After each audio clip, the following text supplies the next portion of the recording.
Bismillahirrahmanirrahim. Assalamualaikum warahmatullahi wabarakatuh. Apa kabar Bapak Ibu semuanya? Berjumpa lagi dengan saya Jemi Marcella, calon guru penggerak angkatan 11 dari SMA Negeri 1 Cikembar, Kabupaten Sukabumi, Jawa Barat.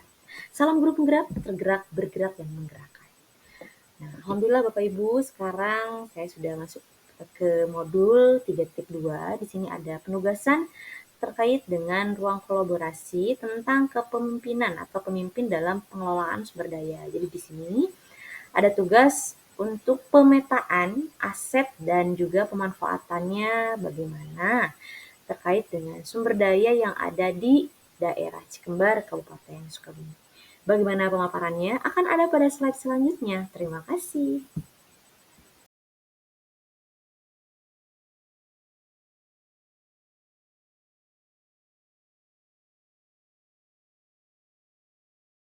Nah, adapun aset yang akan kami petakan, dianalisis dan juga bagaimana cara pemanfaatannya itu ada 7 ya Bapak Ibu ya. Di sini yang pertama ada modal manusia, lalu ada modal sosial, modal politik, modal agama dan budaya, modal lingkungan, modal fisik, dan yang terakhir ada modal finansial. Oke, baik Bapak Ibu, di sini pemaparan yang pertama itu tentang modal manusia bidang pendidikan. Di sini untuk secara umumnya ada pengawas, kepala sekolah, guru dan tenaga pendidikan, peserta didik, komite, wali murid dan juga masyarakat sekitar.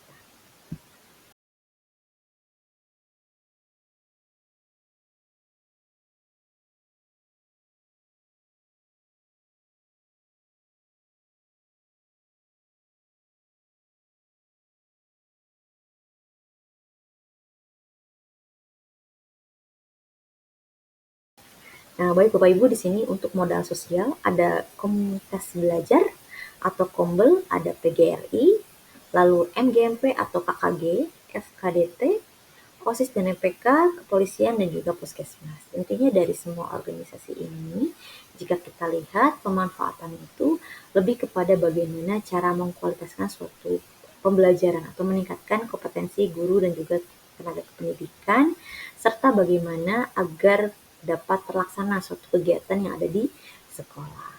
Contoh, misalkan di kepolisian, akan ada kerjasama terkait dengan program penyuluhan-penyuluhan untuk siswa, contohnya dalam bahaya narkoba nih, bagaimana. Lalu di puskesmas itu penyuluhan-penyuluhan terkait dengan kesehatan remaja. Adapun PGRI dan juga komunitas belajar tentu saja itu adalah komunitas yang bisa dijadikan atau dioptimalkan dalam berbagi praktik baik terkait dengan hal-hal ataupun yang telah kita lakukan atau ikuti, contohnya dalam program guru penggerak ini.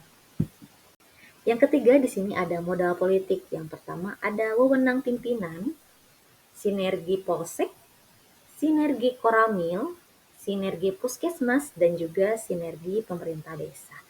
Untuk pemanfaatannya, yaitu wewenang pimpinan manfaatnya dalam mengatur dan memimpin pengelolaan sekolah, membuat kebijakan internal, serta mengalokasikan secara efektif sumber daya sesuai dengan kebutuhan sekolah.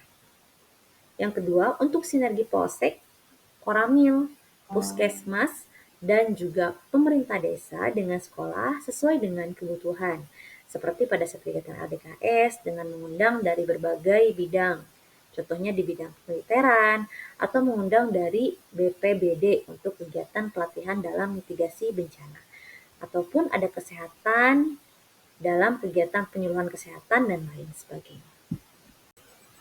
Oke Bapak Ibu, di sini untuk yang keempat ada modal agama dan juga budaya.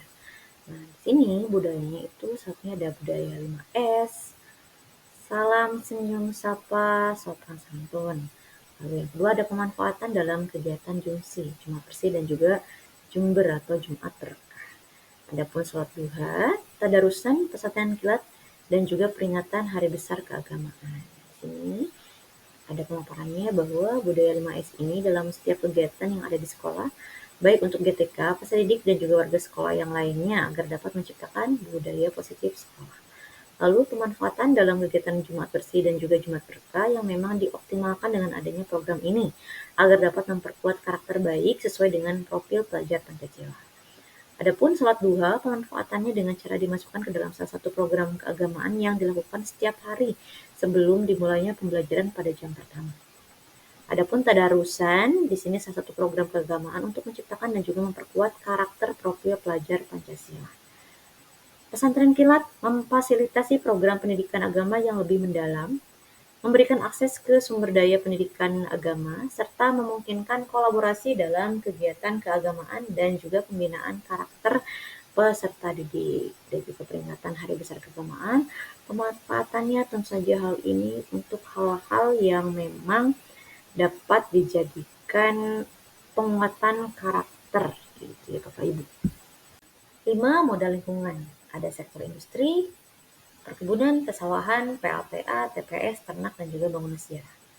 Bagaimana pemanfaatannya? Di sini pemanfaatannya dikarenakan memang daerah Cimar itu dekat dengan berbagai sektor industri, maka di sini dapat dimanfaatkan dalam kegiatan pembelajaran seperti mapel IPS ekonomi dan juga PKWU. Di situ ada kegiatan produksi, distribusi, dan konsumsi serta jiwa kewirausahaannya. Nah, yang memang relevan dan dapat menciptakan pembelajaran yang bermakna bagi peserta didik. Dan untuk jenjang SD dapat dimanfaatkan dalam hal kegiatan observasi dan penelitian seperti pembuatan peyem ataupun olahan makanan yang lain. Nah, di sini daerah Cikembar pun dekat dengan TPS atau tempat pengolahan sampah. Untuk jenjang SMA dapat dimanfaatkan dengan optimal, salah satunya ketika dalam kegiatan belajar mengajar. Bisa diintegrasikan dalam mata pelajaran praktik kewirausahaan di bidang kerajinan. Dan juga untuk jenjang SD dimanfaatkan dalam kegiatan P5 daur ulang. Selanjutnya di sini dikarenakan memang dekat dengan pesawahan, maka di jenjang SMA itu dapat dimanfaatkan dalam kegiatan pembelajaran seperti dalam materi tentang jenis profesi, lalu jenis-jenis kebutuhan manusia yang ada di mapel IPS ekonomi. Adapun tentang budidaya tumbuhan, itu bisa dimanfaatkan di mata pelajaran biologi dan juga PKWU di bidang budidaya. Sedangkan untuk jenjang SD, dalam mata pelajaran PAI dapat dimanfaatkan sebagai salah satu cara untuk kegiatan tadabbur alam. Modal lingkungan yang selanjutnya di sini dekat dengan perkebunan karet.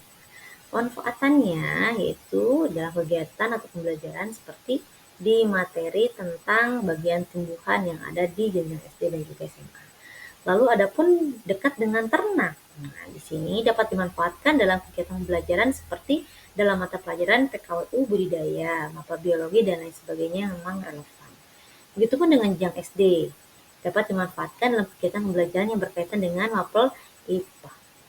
Selanjutnya, di sini dekat dengan PLTA yang terletak di Kampung Cicati, selain sebagai tempat untuk siswa belajar, nah, jadi lokasi ini juga bisa dimanfaatkan untuk kegiatan tadabbur alam anak-anak. Yang terakhir, dekat dengan bangunan sejarah, yaitu Gedung Belanda dan juga Makam Pahlawan, dapat dimanfaatkan sebagai media pembelajaran konkret ya Bapak Ibu dalam pembelajaran IPS sejarah, baik pada jenjang SD maupun SMA. Yang keenam ada modal fisik. Nah, di sini untuk modal fisik itu yang pertama ada fasilitas sekolah. Tentu saja hal ini pemanfaatannya itu untuk mendukung keberhasilan dalam pembelajaran yang berpihak pada murid, baik itu di jenjang SD maupun SMA. Seperti pemanfaatan ruang kelas, laboratorium, lapangan olahraga, greenhouse, halaman depan, dan juga aula rapat. Selanjutnya ada pondok pesantren. Pemanfaatannya ketika melakukan PHBI, para santri yang ada di ponpes atau pondok pesantren membantu menjadi penceramah pada kegiatan tersebut dan pada kegiatan sangat. Selanjutnya ada Masjid Al-Jabar. Pemanfaatannya dalam KBM yang berkaitan dengan keagamaan.